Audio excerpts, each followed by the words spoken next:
Good morning, all. As you can see, I'm without my sidekick, Mr. Bud Driscoll, who is quite possibly the most interesting man in America. He is so interesting that when he sneezes 3 times at work, he gets one of these. 3 times for a triple. So come back to us, Mr. Interesting Man. Alright, hello and welcome to your old news update. I'm the very lonely Izzy Fitz. Bud Driscoll is on sabbatical. Let's shout out to our sponsors. Eagle Crest Retirement Community, 1501 East Magnolia, Headley's Clothing, 1829 South 9th, and Smoky Hill Museum, 211 West Iron. What happened to my ringer? There we go, West Iron. Topping the headlines from yesteryear. From October 20, 1990.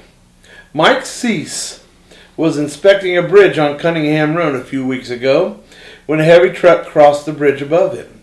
Cease, the Saline County Public Works Director, watched a crack in the slab of concrete give 2 or 3 inches under the truck's weight. He moved out from under the bridge to complete his inspection. Some things never change, do they? October 21, 1990. Headline Bogue. Bob Hooper fears that even the buffalo won't want to live in western Kansas if there's not enough water. Water, he believes, is the lifeblood of the region, and he sees that lifeblood being drained away by irrigation. This was in 1990, folks. It's now 2015. Water policy in northwest Kansas is set by the Colby-based Groundwater Management District No. 4. In years past, the district has operated on a planned depletion rate, which allows irrigators and others to withdraw water faster than nature could replenish it. He believes much of the blame for problems in western Kansas and elsewhere can be laid at the feet of the government. The federal farm program, Hooper said, discourages crop diversity. And I'll say it again, how things never change.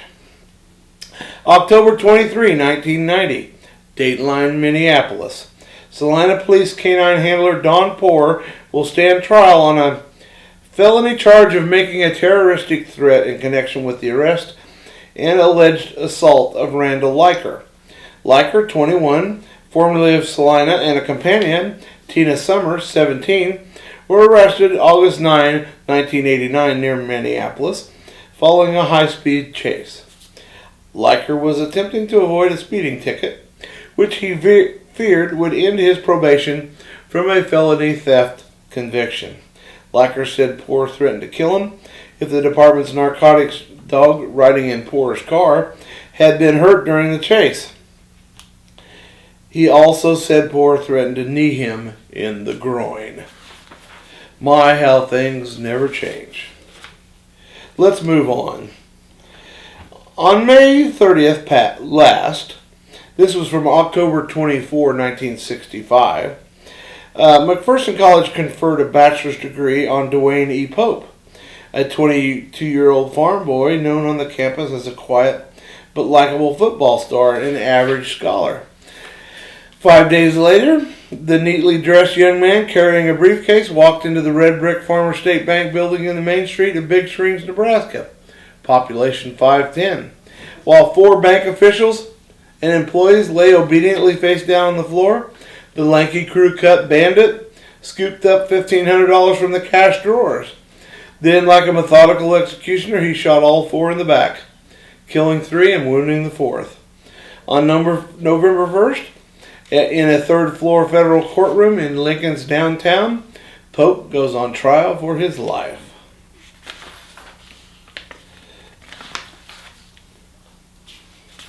And we're going to go clear to the old stuff now, to Salina Daily Republican, October 23rd, 1890. About a week ago, a carload of grapes arrived in the city from New York. consigned to the shipping house of Goodrich and Steele. In due time, those baskets found their way into the stores of retail merchants around the city.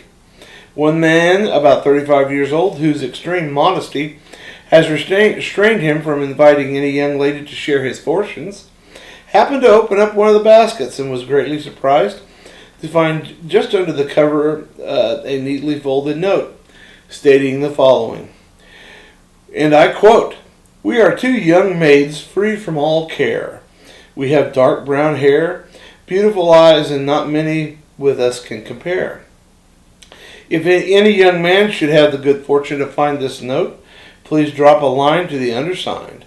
Then followed the names and addresses of the two young ladies.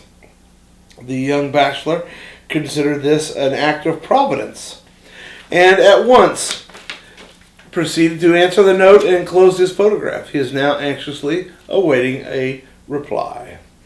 October 24th, 1890. One paper says Mrs. Leese is a lantern-jaw, goggle-eyed nightmare.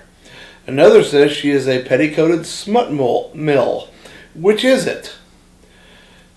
In another note from October 20th, 1890, it is said that Anna Diggs requires a little wine to stimulate her mighty efforts, and that Mrs. Leese needs 1.5 ounces of pure extract of gall. Read more about the way things used to be in the look back section of Monday's Salina Journal. And it is quite a journey. And hopefully Mr. Driscoll will take the journey back to be my friend here. So we'll see you yesterday.